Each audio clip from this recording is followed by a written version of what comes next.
सुषमा अपने दो बच्चे नीतू और अज्जू के साथ अकेले रहती है। सुषमा के पति की मृत्यु लगभग 1 महीने पहले हो चुकी।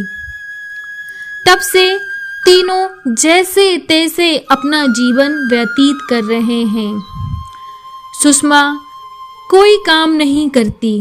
उसका पति पहले मेहनत मजदूरी करके घर पालता था, पर अब उसके जाने के बाद दोनों बच्चे स्कूल नहीं जाते हैं। एक दिन नीतू अपनी माँ से कहती है, माँ, सब लोग स्कूल जाते हैं, तुम्हें तो पता है ना मुझे पढ़ने का कितना शौक है, पर मैं तो स्कूल ही नहीं जा पा रही हूँ। माँ, मैं स्कूल कब जाऊँगी? मेरे सारे दोस्त स्कूल जाते हैं, पर मैं नहीं जाती हूँ, मुझे बहुत बुरा लगता है माँ। तभी अज्जू कहता है, हाँ माँ, मुझे भी स्कूल जाना है। तुझे तो पता है ना मुझे भी पढ़ने का कितना शौक है। माँ, हम दोनों स्कूल कब जाएंगे? अब तो मेरा कोई दोस्त मेरे साथ खेलता भी नहीं है, क्योंकि मैं स्कूल नहीं जाता। हाँ मेरे बच्चों, मुझे पता है तुम दोनों को स्कूल जाना और पढ़ाई करना कितना पसंद है, पर मैं क्या करूं बेटा, मैं मजबूर हूँ। पर ये मजबूरी ज़्यादा दिन नहीं रहेगी। तुम उदास मत हो, रोना बंद करो। मैं कुछ ना कुछ बहुत जल्दी करूँगी, और देखना तुम्हें मैं बहुत पढ़ाऊँगी। तुम्हें तुम्हारी माँ पर विश्वास है ना? सुषमा दोनों बच्चों को दिलासा देती है और रसोई में खाना बनाने चली जाती है। आज सुषमा आलू के पराठे बना रही थी। तभी दोनों बच्चे वहाँ उसे खड़े होकर एकटक देखते रहते हैं। सुषमा कहती है, अरे बच्चों, खाना बन जाएगा तो मैं तुम्हें बुला लूँगी ना। क्या तुम दोनों यहाँ गर्मी में खड़े हो? नहीं माँ, तुम्हारे हाथ के आलू के पराठे तो कितने टेस्टी होते हैं ना, हमें तो सब्र ही नहीं हो रहा है, इसलिए हम यहीं खड़े होकर इन टेस्टी पराठों को देखते रहेंगे। कब हमारे मुंह में जाएंगे ये? हाँ माँ, जल्दी बनाइए ना। सुषमा पराठे बनाती है। बच्चों की बात सुनकर सुषमा के मन में एक ख्याल आता है। वो सोचती है कि मेरे आलू के पराठे बच्चों को और सभी को पसंद आते हैं, क्यों ना मैं एक छोटा सा आलू के पराठों का ठेला लगा लूं। यही सोचकर सुषमा दूसरे दिन सुबह बहुत जल्दी उठ जाती है और उठकर नहा धोकर घर के सारे काम करके वो फटाफट आलू का मसाला तैयार करती है, आटा लगाती है और अपने घर के पास ही एक पेड़ के नीचे एक टेबल पर आलू पराठे बनाने का सारा सामान रख देती है, और साथ में घर में जो भी कुर्सियां पड़ी हुई थी वो भी वह लगा देती है और आलू का पराठा बेचने लग जाती है। जैसे ही सुषमा आलू पराठा बनाना शुरू करती है, उसकी इतनी खुशबू आती है कि दूर दूर तक उस आलू पराठे की खुशबू फैल जाती है। तभी वहां पर एक आदमी आता है और कहता है, अरे भाभी जी का आपने आलू के पराठे का स्टॉल लगाया है? हाँ भैया, आपको तो पता ही है, अज्जू के पापा के जाने के बाद मेरा कोई सहारा नहीं है।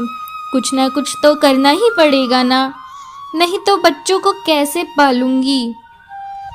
अरे हाँ भाभी जी, आप एकदम सही कह रही हैं, और आपके आलू के पराठे की खुशबू तो दूर दूर तक जा रही है। मुझे तो ये नाक ही यहाँ तक लेके आई है। लाइए भाभी जी, एक पराठा लगा दीजिए। हाँ भाई साहब, आप बैठिए, मैं आपके लिए फटाफट गर्मा गर्म आलू का पराठा लगाती हूँ। सुषमा उस आदमी को आलू का पराठा देती है। आदमी आलू का पराठा खाकर बहुत खुश होता है और सुषमा से कहता है, अरे भाभी जी, जेका आपके हाथ का बनाया गया आलू का पराठा तो बहुत ही स्वादिष्ट है। मुझे तो ये आलू का पराठा बहुत ही स्वादिष्ट लगा। आप ऐसा करो, मेरे बच्चे और पत्नी के लिए भी बांध दो 3 आलू के पराठे, वो भी तो देखें कि कितना स्वादिष्ट आलू का पराठा बनाती हो आप। हाँ भाई साहब, मैं अभी बांध देती हूँ।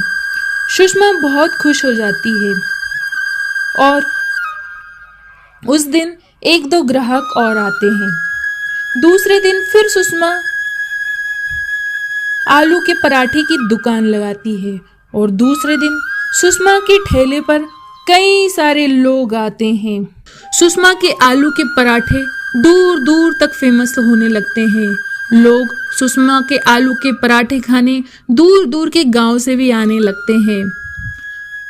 एक दिन जब सुषमा अपने घर पर थी, तभी सुषमा के पास एक आदमी आता है और कहता है, क्या आप ही वो फेमस आलू के पराठे वाली हैं? जी भाई साहब, फेमस तो मुझे नहीं पता, पर हाँ, मैं वो गरीब आलू पराठा बनाने वाली हूँ। अरे नहीं नहीं, आप ये कैसी बातें कर रही हैं? आपके चर्चे तो शहरों तक पहुंच चुके हैं और मैं शहर से आया हूँ। मैं एक 5 स्टार होटल का मालिक हूँ। मैं चाहता हूँ कि आप अपने आलू के पराठे मेरे होटल में बनाएं। मैं आपको रहने के लिए घर भी दूंगा। आपकी सैलरी भी बहुत अच्छी होगी। आप एक बहुत बड़े स्कूल में अपने बच्चों को पढ़ा सकेंगी। पर भाई साहब, मैं अकेली हूँ। मैं अपने दोनों बच्चों को लेकर शहर में कैसे रह सकती हूँ? अरे भाभी जी, आप कैसी बातें कर रही हैं?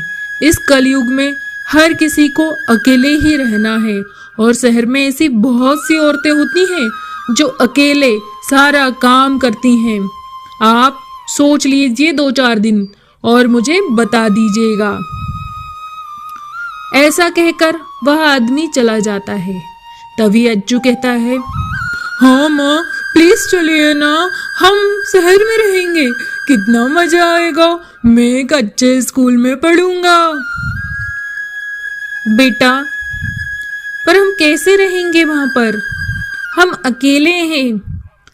तभी नीतू कहती है, अरे माँ, आप कैसी बातें करती हैं?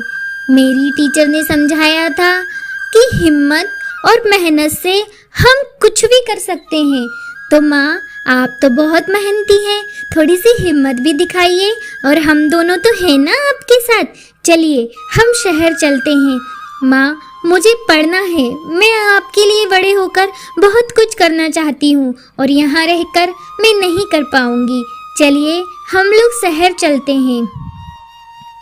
सुषमा को भी बच्चों की बात कहीं ना कहीं सही लगती है और 3-4 दिन सोचने के बाद सुषमा अपने दोनों बच्चों को लेकर शहर की ओर निकल पड़ती है। वहाँ होटल का मालिक सुषमा को रहने के लिए एक घर देता है। दोनों बच्चे घर देखकर बहुत खुश हो जाते हैं और सुषमा उस बड़े से होटल में काम करने लगती है। धीरे धीरे सुषमा अच्छा कमाती है। उसके बच्चे एक बड़े से स्कूल में चले जाते हैं। तो दोस्तों, कहते हैं ना, हिम्मत, मेहनत और लगन से कुछ भी किया जा सकता है। ऐसे ही गरीब आलू के पराठे बनाने वाली सुषमा ने एक छोटा सा टेबल कुर्सी पर अपना आलू का पराठा बेचना स्टार्ट किया था और आज वो एक बड़े से होटल में काम कर रही है और अपने दोनों बच्चों को एक अच्छी परवरिश और अच्छे स्कूल में पढ़ाई करवा रही है।